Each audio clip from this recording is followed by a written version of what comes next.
In this video, I'll show you how to make a habit tracker in Notion. First, open Notion and sign into your account. Then create a new page where you'll build your habit tracker. Next, type /table and select table, full page or table, inline, depending on where you want your tracker to appear. Give your database a name, such as habit tracker. Now, rename the first column to date and set its property type to date. Add additional columns for each habit you want to track, such as exercise, reading, water, or meditation.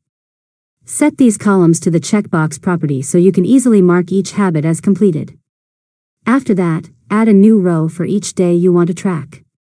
As you complete your habits, simply check the boxes for that day. You can also add extra properties, such as notes, mood, or a progress status, to customize your tracker. Finally, if you'd like different ways to view your data, create additional views such as a calendar or board view.